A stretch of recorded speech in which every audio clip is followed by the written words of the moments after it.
Hey everyone, it's 2:30 p.m. It's a Wednesday afternoon, and you know what that means. It's Innovation Fika with me, Donny, here live from Technique Ring in 1 in Stockholm at KTH Innovation. Live broadcast on LinkedIn, YouTube, and Twitch for your viewing. Make sure to join in every Wednesday live, because then you also get to ask questions and comment and meet everybody that I'm meeting here live online. You can also come here to Technique Ring in 1 as our audience does here. Hi, Arjun. Hello. And join us live for this live talk, and then have a Q&A together with the guests. My name is Donny, as I said. I work here at KTH Innovation. By the way, follow me on LinkedIn and all of the other channels. I post almost daily on innovation, entrepreneurship, startups, inspiration. I've also started doing the posts with video on TikTok, so check that out as well. Follow me on TikTok. But enough about me. We are here to have a coffee break chat with a super exciting alumni startup person. And it is my great pleasure to welcome into the studio here, Matija Milenovic. Right, bravo, woo, and crowd, and happy. We should have one of those, applaud machines. Absolutely, we'll have it for the next Yeah, episode. I'll add that afterwards, applause and cheers and everything. Matija, thank you so much for coming by. My pleasure. Wonderful to have you here. And I mean, we have been kind of meeting each other the last 6 months or so in different events regarding related to space, because you are a co-founder and CEO of a space startup. But I'm really happy to have you here, because I know that we haven't really sort of had time to meet and sit down and talk about everything. So again, my pleasure. Thank you for coming. And let's talk about Porkchop, and let's talk about space. So let's begin from the beginning. Let's start with your startup, Porkchop. What does Porkchop do? Porkchop is a company with a very simple mission. I would say our mission is to become the DHL of deep space. Yep. So the same way we have logistics here on Earth, we want to extend that to the rest of the solar system and create a de facto interplanetary economy. So how the hell are we going to achieve this? We're going to build reusable in-space transportation vehicles. Reusable in-space transportation vehicles. Yes. So one thing I'd like to clarify is that they're not reusable from ground to Earth like the space shuttle would be, but it's in space reusable. So when you launch it to space, you can reuse it for multiple missions and connect it with multiple different satellites the way you would with Legos, as any child would do. And this can ultimately bring down the cost for everybody involved, because you don't have to launch every single time a new spacecraft. And it allows very exciting missions that were not even conceivable, 10 years ago. So wow, but that sounds like a paradigm shift in how we work, right? I mean, I'm going wow here, because it sounds like, didn't we do that before, that kind of thing? We've been trying to since the 1950s, but it was never, the space industry was never at that stage where it made sense to do something like that. But doing stuff like connecting things in space is what aerospace engineers like to call rendezvous and docking, just jargon essentially. And that's been done since even before the Apollo days. So we know very well how it's going to be done. The thing that Porkchop is bringing to the table is to use a different kind of thrusters to connect these satellites together, using our own thrusters that we've been developing for the last 3 years, and that's flying to orbit this January. So what we're trying to do is make it a lot easier, cheaper, faster, quicker, everything, just to build Legos in space, essentially, except they're satellites instead of Legos. It's funny. I mean, I love the way you make it go from like, oh, this is rocket science to this is child's play. But the whole Lego analogy is a good one. I like that one a lot. And it's also really interesting that you said you were going launch January. You're going into space. Well, not you, but your actual, what you've built is going into space. How does that feel? It's nerve-wracking. It's the first thing. It's anybody's guess if it's going to work or not. We're quite confident that it should. We've done we fired that thruster over 1 million times, so we're pretty confident that it should work. But anything can go wrong, and there's always this inherent risk in these kinds of missions. Yeah. So I mean, nervousness aside, we're extremely excited, and it's just the first step in our company's development. Wow, well done so far. And then, but the interesting thing is when you meet people like yourself, and like if we meet in the end of January, and you say, yeah, well, our things are in space, and you see that thing up there, that's ours, that kind of thing. But for most of us, when you see something like that being achieved, figuring out how to start is sometimes, it feels impossible. How did you start? I mean, how did you start? Yeah. It's a chicken and egg problem, because generally investors don't want to fund you before you've been to space, but you can't get to space until you've been funded. So we initially started off with a type of satellite called CubeSats, and they're a very popular type of nanosatellite. Even like KTH and universities have adopted them. And how big are they? They're roughly the size of a shoebox. Yeah. So they're used for anything from tech demonstrations to two have been sent to Mars actually quite recently, and one was on the NASA DART mission going to an asteroid. So they're being taken quite seriously. But there's an even smaller type of satellite called pocket cubes, because as you can imagine, they can almost fit in your pocket. Yeah. We realized that is the quickest, cheapest way to get into orbit. And I'll talk about the importance of getting into orbit as early as you can later on. Yeah. But essentially, we built our propulsion system to be so small that it can fit inside something that's around this size. That means that we can quite quickly get to space, prove it, and that's a huge seal of approval that you can go through that entire process, and it gives future customers and investors a lot of faith in the technology that you're doing. But you started here at KTH with just coming up with this idea and then building it, right? Or yeah, we were trying to get internships after our first year of masters, and everyone rejected us. So who's laughing now? And we decided that we had realized that there's a lot of problems with nanosatellites in general. What they could do is very limited. I mean, there's a reason why all the big defense contractors aren't using them, for example. So we set out to build a propulsion system for nanosatellites that allows them to move in space, to avoid collisions, to change their orbits, a lot of different things, and also to deorbit as well. Space sustainability is a really important thing. And then we came to KTH Innovation. We got accepted to the pre-incubator program, and then we learned how to do all of the non-technical things, which in my opinion are more important than the technical side. How to structure a business model around what you're doing, and all of these things that we were completely unaware of. So that's where we really gained the confidence to develop Porkchop, not as a summer project, but as a fully fledged company. Yeah, wonderful. And no, I'm not the only one saying this. We have a comment here from Theo as well, going, "Go Matija and Porkchop team, yay!" So keep the comments and keep it coming. Well, okay, but then it suddenly sounds accessible for even us mere mortals to come up with a solution for something and start building something and get to a point. But what happened after KTH? There's a lot of things going on around space. I mean, the whole Space Investment Day, that was a couple of weeks ago, and there's a lot of talk about the new space age. Where did you go after this? What happened after you sort of left KTH and KTH Innovation, and what support did you get then? The next step we took was going to ISABIC, which is the European Space Agency Business Incubation Center. And I think they have now 4 centers all over Sweden. They basically give you 50,000 euro for free, as long as you're a company that's using something related to space. So you don't have to be a space company, but you could be using space data, or you could be also building space hardware as well. And they will help you overcome part of this R&D valley of death. So they will help you with building prototypes, with a lot of that kind of development. So it's a really great incubator, I think, is the best term to use for it.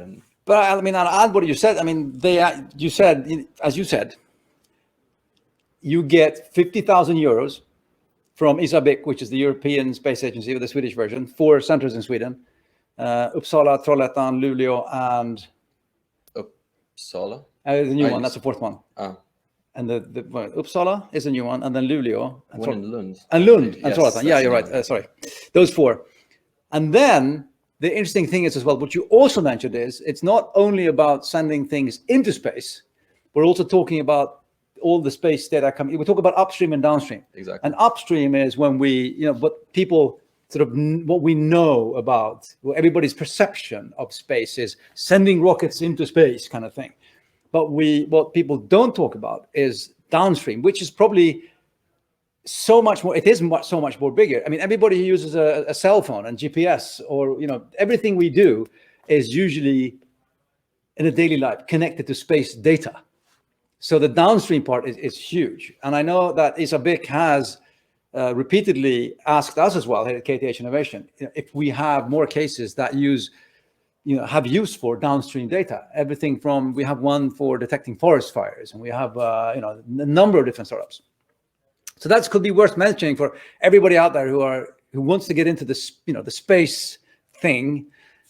Just start with something. There's lots of support. There are lots of accessible people who know lots of things. Networks. Isabik, check out their homepages. Come to KTH Innovation if you're at KTH. There's so much support to get. So okay, so then you went to Isabik and you went through that program. But how did you go from Isabik to suddenly being on a rocket that's being launched it's in a month's time? How did that happen? That's been a very long process in the making. Actually, we're a year behind schedule with that launch. We were supposed to be launching in February of this year, and we've had 3 delays in total.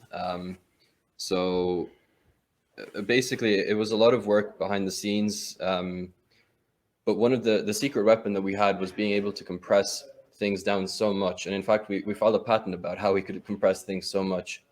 Because the propulsion technology we use has been around since the 60s or 70s. I don't remember if it was the Russians or the Americans that did it.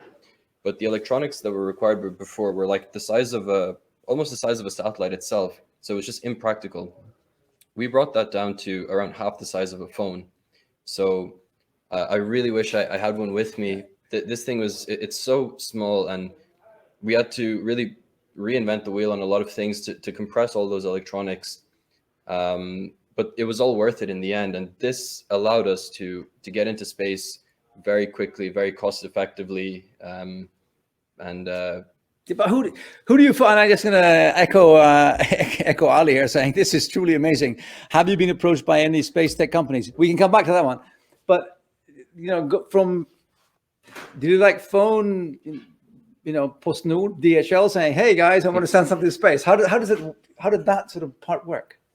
Well, you touched upon this before, how there's upstream companies and downstream companies, and we call this the value chain. And we looked at who are the people that are part of this value chain that are going to be able to launch us into space. Sent a few cold mails, and some of them got back saying, we can fly our propulsion system.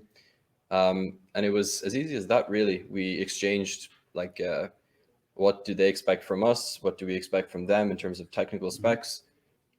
And then in September, I flew to hand deliver the flight unit. It was in this rugged protection case. It looked a bit like a bomb, actually. But no one stopped me on the plane. And I hand delivered it to them. We're still going over the final things, but the propulsion system has been integrated into the spacecraft itself. That will go into essentially a deployer, which throws out all the satellites. That deployer itself is bolted onto the launch vehicle, or the rocket, in our case, the Falcon 9. And when the time is right, we just throw them out and we begin the in-orbit demonstration. You know what I love about the story is, again, when we see you here, and especially when we see you here in February, as I said, and we see your invention and innovation in space, it feels so, what it is, awe-inspiring and incredible. But when you break it down to very small logical steps that you've taken all along the way, then for me, what I love about the story is that it makes innovation and big paradigm-changing innovations accessible, because if you can break them down into bite-sized chunks, you can actually build anything. You can change everything, because it's not harder, if you excuse the expression, than taking it one step at a time. Then, of course, to the table, we have to add as well that these guys are super smart. They are in a super smart environment with lots of great support, of course. I have to say that. But I love the story because what you have achieved is totally amazing. But as you said it yourself, but it's coming up with the ideas that is the genius. Then just doing it is doing it. So, I mean, you make it sound very easy when it's just like a Lego. Well, it's super easy. We just did this and we just did this. But, it's coming up with those ideas. That is the genius part as well. I would actually disagree. I think that having the idea is the easy part, that following through is that's what's going to make or break us. Mm-hmm. And that's why I'm not celebrating our in-orbit demo yet, because we still have to prove that the thing can fire. We have taken a lot of risks when we miniaturize things, mm-hmm. and that always introduces a lot of unknowns. But going from a whiteboard, we had an even more complicated idea than that, and just the execution is really what's built us into a resilient company. Mm-hmm. I think. Well, of course, I will. I mean, I stand corrected. You are, of course, completely right. Execution is everything. But still, when you come up with these sort of ideas, when you go, no, let's not go left, let's go right, and you see the changes in paradigm. That is also, that's the problem. That's easy, but the hard thing is that usually then you're challenging everybody else's perception of how something should be. Yeah, that part is true. Yeah. And then you're sort of saying, yeah, but can't you see? Yeah. And I'm going, no. Yeah. Have you had a lot of that? Yeah, I mean, we've had a lot of people telling us that this won't work. This is too this or too that, and ultimately, like, you could be completely, I could be, proven wrong completely, but the lab tests show me otherwise. So at the end of the day, we'll see who has the final word. But of course, whenever you're doing something like this, there's a lot of people who they will tell you a million ways why it won't work, and you just have to do your best and prove them wrong. Of course. I've been interviewing Tom and Tina Sjögren, the Swedish Mars astronauts, annually, once per year now for 2 years running. I've had an interview with them for Space Investment Day. I had an interview. They were in Silicon Valley. And I will be interviewing them now every year until they launch, and I think it's in 3 years, which is a planned launch, their Mars launch. Tell you what, I'll have you back here next year, and we'll talk again. Sure. And we'll see, and then we can go, ha, or we'll talk about what you've learned and, what's coming up and what's going on. And then, of course, for the next steps, your vision is much bigger than just small propulsion modules. As you said, it's an interplanetary economy. That whole, the enabling travel in space. So I'm really looking forward to seeing what else you come up with and how this evolves. We've done our first 20 or so minutes of this coffee break chat. As you all know, it's Innovation Fika, a coffee break chat with super interesting people every Wednesday afternoon, 2:30 p.m. Swedish, live on LinkedIn, YouTube, and Twitch. And our guests always leave us with, let's see, it's going to take away this one. They always leave us with their top 3 tips. So there is a good learning going on as well. I mean, there's so much we could talk about and so much we can learn from you and yourself. Why is it called Porkchop, by the way? I have to ask you that. I have to ask you the Porkchop question. Oh, if I got $1 for every time I was asked that one. So back in the, I'm going to say 70s or 80s, the guys at NASA, they were planning interplanetary missions. And they wanted to see how much fuel do we need to bring if we depart from Earth on a particular day of the week and we arrive, I don't know, let's say on Mars on another particular day of the week. So as any good engineer is going to do, they make a graph and a plot. They plot on the x-axis the departure date from Earth, on the y-axis the arrival date on Mars. And when they plotted this, they got these contour plots, the same way if you look down on a mountain, a contour plot, that they decided to call Porkchop plots. And to those people looking in, you can actually, there's a whole Wikipedia page on these things. These things are filled with colors and numbers and gradients and stuff that just confuses you more than it educates you. and we always want to build, we believe in nice looking products. So we we wanted to have that as a design philosophy to never be a pork chop plot, and having a nice name as well, if we can Well, kill two that birds. it works. I mean, the story is wonderful. The name is catchy, and just being called Porkchop and being a space company. I mean, the people who get it, they probably get it. I've had a few astrodynamics people going, yes, I know.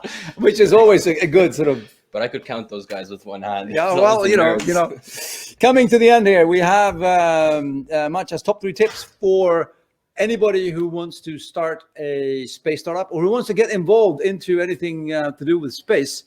It's not as difficult as one may think. But tip number 1 from Matja is challenge the status quo.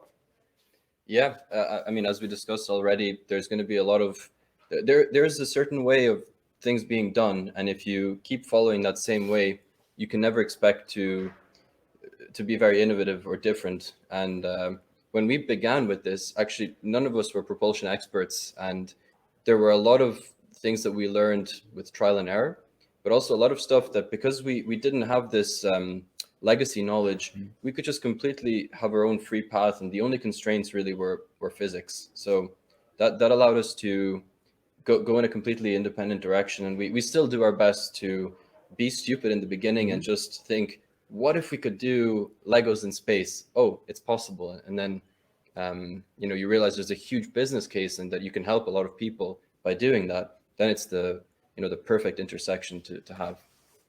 Perfect. And that is such a good tip. I mean, in general as well, focusing on what you want to achieve and then disregarding everything that you've learned and you think that you know and things that are in the way, and go, we want to achieve this. How could we do that? Do the what if thing, as you said.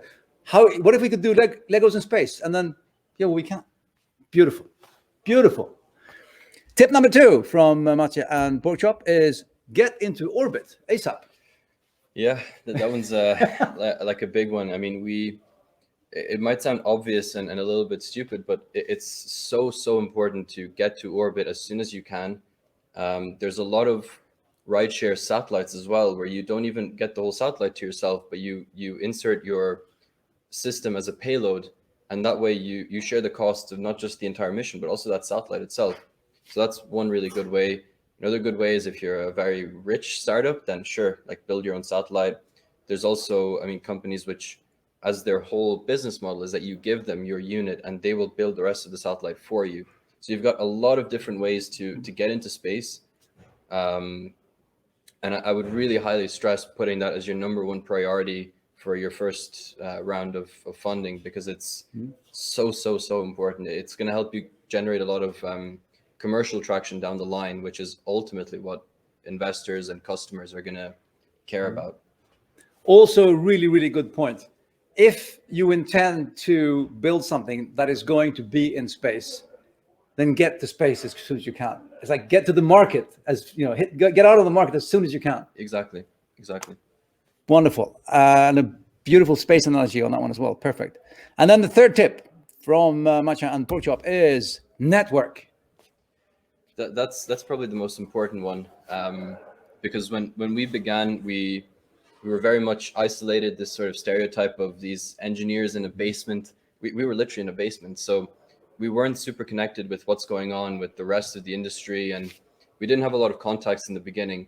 But as we started talking to people about what we're working on, every now and again you meet a person who just falls in love with the idea, and they say, oh, you should meet this person, or you should apply to this. And there's this really exponential growth of your network over time. And even comparing myself this year to last year, I would say we're in a much better connected position to, you never know when you could reach out to someone for a particular collaboration, or you being their customer or them being yours. So it's having a network within your industry is probably the most important thing. You can learn a lot that way. And I will also, thank you. And I will add to that especially now with the renewed interest of the new space age, there's so much going on around space, and not just, I know, again, mentioning ESABIC again, both for upstream and downstream ideas. Reach out to ESABIC or of course to any KTH Innovation or any other university connected incubator, pre-incubator place that because everybody knows somebody. and at least the Swedish network now within space is actually really coming together, so that the actors are really working together. So network. Thank you again for that. So thank you for 3 great tips.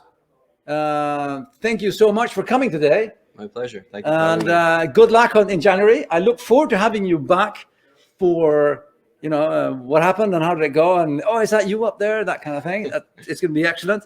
But for now, I wish you the best of luck, a very Merry Christmas, and everyone follow porkchop.space and see what's going on. It's an amazing company with some amazing people, and I'm so happy that you could come today. Thank you again. Thank you. My pleasure. Bye for now.